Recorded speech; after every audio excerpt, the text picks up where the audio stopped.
ሰላም እንዴት ናችሁ? ውድ የቻናላችን ቤተሰቦች በያላችሁበት ሰላማችሁ ብዛ። ዛሬ ይዤላችሁ የመጣሁት ቃላት ምስረታ ነው ማለት ነው። የተለያዩ ቃላቶችን ይዤላችሁ መጥቻለሁ። እነዚህን ቃላቶች አብረን በጋራ የምናይ ይሆናል። በመጀመሪያ ግን ለቻናላችን ቤተሰብ የሆናችሁ ቪዲዮ ላይክ እና ሼር አድርጋችሁ ጀምሩ። እንዲሁም ለቻናላችን አዲስ የሆናችሁ ደግሞ ቻናሉን ሰብስክራይብ በማድረግ ቤተሰብ ሁኑ። አሁን ቀጥታ ወደ ቪዲዮ እንሂድ። ኦኬ፣ ዛሬም እንደተለመደው የተለያዩ ቃላቶችን ይዤላችሁ መጥቻለሁ ማለት ነው። እነዚህን ቃላቶች አብረን በጋራ የምናነብ ይሆናል። እናንተም አብራችሁ ከኔ ጋር እያነበባችሁ እንዲሁም ቪዲዮን እያቆማችሁ እየጻፋችሁ እስከ መጨረሻው አብራችሁ ቆዩ። አሁን ቀጥታ አብረን እናንብ። ኦኬ፣ ከዚህ ላይ የመጀመሪያው ቃል ምን ይላል? ብርሃን። ብርሃን ይላል። ብርሃን የሚለውን ስናይ በማለት ከቤተሰቦች ስድስተኛ ፊደል ነው። ር ከቤተሰቦች ስድስተኛ ፊደል፣ ሀ ከቤተሰቦች የመጀመሪያ ፊደል፣ ን ከቤተሰቦች ስድስተኛ ፊደል። እነዚህ ፊደላቶች ስርዓት ባለው መልኩ ደርድረን ስናነባቸው ብርሃን፣ ብርሃን የሚለውን ቃል ማግኘት እንችላለን። በቀጣይ ደረጃ ከዚህ ላይ ምን ይላል? ልዩነት። ልዩነት ይላል። ልዩነት የሚለውን ስናይ ለማለት ከቤተሰቦች ስድስተኛ ፊደል ነው። ዩ ከቤተሰቦች ሁለተኛ ፊደል፣ ነ ከቤተሰቦች የመጀመሪያ ፊደል፣ ት ከቤተሰቦች ስድስተኛ ፊደል። እነዚህ ፊደላቶች ስርዓት ባለው መልኩ ደርድረን ስናነባቸው ልዩነት፣ ልዩነት የሚለውን ቃል ማግኘት እንችላለን። በቀጣይ ደረጃ ከዚህ ላይ ምን ይላል? ክብር። ክብር ይላል። ክብር የሚለውን ስናይ ከማለት ከቤተሰቦች ስድስተኛ ፊደል ነው። ብ ከቤተሰቦች ስድስተኛ ፊደል፣ ር ከቤተሰቦች ስድስተኛ ፊደል። እነዚህ ፊደላቶች ስርዓት ባለው መልኩ ደርድረን ስናነባቸው ክብር፣ ክብር የሚለውን ቃል ማግኘት እንችላለን። ቀጣይ ከዚህ ላይ ምን ይላል? ኩራት። ኩራት ይላል። ኩራት የሚለውን ስናይ ማለት ከቤተሰቦች ሁለተኛ ፊደል ነው። ራ ከቤተሰቦች አራተኛ ፊደል፣ ት ከቤተሰቦች ስድስተኛ ፊደል። እነዚህ ፊደላቶች ስርዓት ባለው መልኩ ደርድረን ስናነባቸው ኩራት፣ ኩራት የሚለውን ቃል ማግኘት እንችላለን። ቀጣይ ደግሞ ከዚህ ላይ ምን ይላል? ጠንካራ። ጠንካራ ይላል። ጠንካራ የሚለውን ስናይ ጠ ማለት ከጠ ቤተሰቦች የመጀመሪያ ፊደል ነው። ን ከነ ቤተሰቦች ስድስተኛ ፊደል፣ ካ ከቤተሰቦች አራተኛ ፊደል፣ ራ ከቤተሰቦች አራተኛ ፊደል። እነዚህ ፊደላቶች ስርዓት ባለው መልኩ ደርድረን ስናነባቸው ጠንካራ፣ ጠንካራ የሚለውን ቃል ማግኘት እንችላለን። ቀጣይ ከዚህ ላይ ምን ይላል? መካሪ። መካሪ ይላል። መካሪ የሚለውን ስናይ መማለት ከቤተሰቦች የመጀመሪያ ፊደል ነው።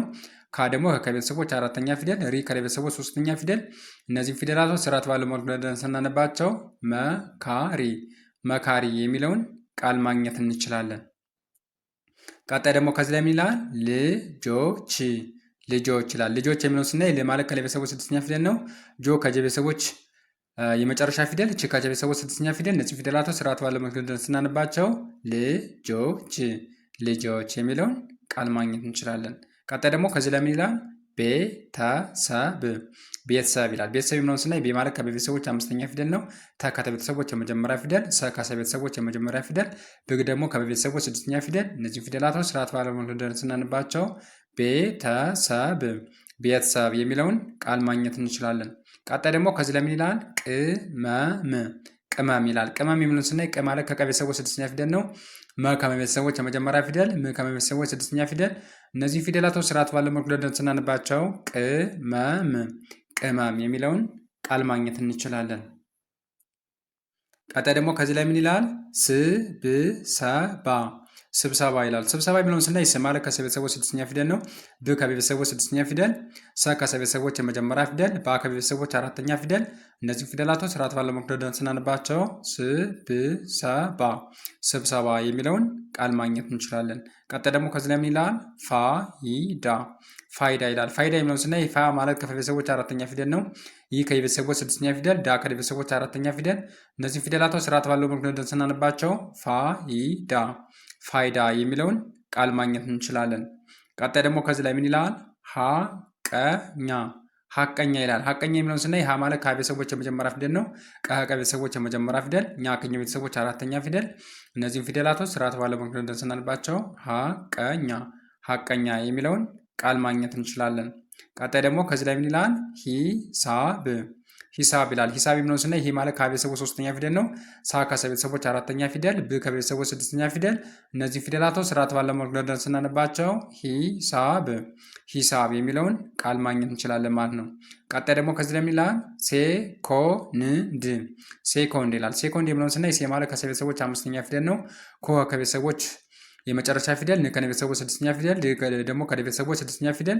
እነዚህ ፊደላቶች ስርዓት ባለው መልኩ ደርድረን ስናነባቸው ሴኮንድ፣ ሴኮንድ የሚለውን ቃል ማግኘት እንችላለን። ቀጣይ ከዚህ ላይ ምን ይላል? ዘመናዊ ዘመናዊ ይላል። ዘመናዊ የሚለውን ስናይ ዘ ማለት ከዚህ ቤተሰቦች የመጀመሪያ ፊደል ነው። መ ከቤተሰቦች የመጀመሪያ ፊደል፣ ና ከቤተሰቦች አራተኛ ፊደል፣ ዊ ከቤተሰቦች ሶስተኛ ፊደል። እነዚህም ፊደላቶች ስርዓት ባለው መልኩ ወደን ስናነባቸው ዘመናዊ ዘመናዊ የሚለውን ቃል ማግኘት እንችላለን። ቀጣይ ደግሞ ከዚህ ላይ ምን ይላል? ምክር ምክር ይላል። ምክር የሚለውን ስናይ ም ማለት ከቤተሰቦች ስድስተኛ ፊደል ነው። ክ ከቤተሰቦች ስድስተኛ ፊደል፣ ር ከቤተሰቦች ስድስተኛ ፊደል። እነዚህም ፊደላቶች ስርዓት ባለው መልኩ ደርድረን ስናነባቸው ምክር ምክር የሚለውን ቃል ማግኘት እንችላለን። ቀጣይ ደግሞ ከዚህ ላይ ምን ይላል? መዋደድ መዋደድ ይላል። መዋደድ የሚለውን ስናይ መ ማለት ከቤተሰቦች የመጀመሪያ ፊደል ነው። ዋ ከቤተሰቦች አራተኛ ፊደል፣ ደ ከቤተሰቦች የመጀመሪያ ፊደል፣ ድ ከቤተሰቦች ስድስተኛ ፊደል። እነዚህ ፊደላቶች ስርዓት ባለው መልኩ ደርድረን ስናነባቸው መዋደድ መዋደድ የሚለውን ቃል ማግኘት እንችላለን።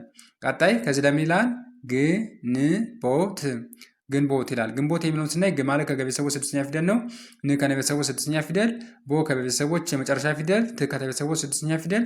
እነዚህ ፊደላቶች ስርዓት ባለው መልኩ ደርድረን ስናነባቸው ግንቦት ግንቦት የሚለውን ቃል ማግኘት እንችላለን ማለት ነው። ኦኬ እንደዚህ አድርጋችሁ ካነበባችሁ በኋላ ደግሞ ቪዲዮውን እያቆማችሁ እየጻፋችሁ መለማመዳችሁን እንዳዘነጉ። እንዲሁም በተጨማሪ ቪዲዮውን አቁማችሁ ፈጠን ፈጠን እያደርጋችሁ አንብቡና ተለማመዱ። ዛሬ ይዤላችሁ የመጣው ቪዲዮ ይህን ይመስላል። ቪዲዮ ከተመቻችሁ ቪዲዮውን ላይክ፣ ሼር እና ሳብስክራይብ ማድረጋችሁ እንዳትረሱ። እንዲሁም ኦንላይን መማር ለምትፈልጉ ታች ላይ በማስቀምጥ ላይ ስልክ ቁጥር በ0901 06 81 28 ላይ በኢሞ በቴሌግራም እና በዋትሳፕ በመደወል ትምህርታችሁን መከታተል ትችላላችሁ። ዛሬ ይዤላችሁ የመጣው ቪዲዮ ይህን ይመስላል። ቀጣይ ደግሞ በሌሎች ቪዲዮ እስከምንገናኝ መልካም ጊዜ፣ ቸርን ሰንብት።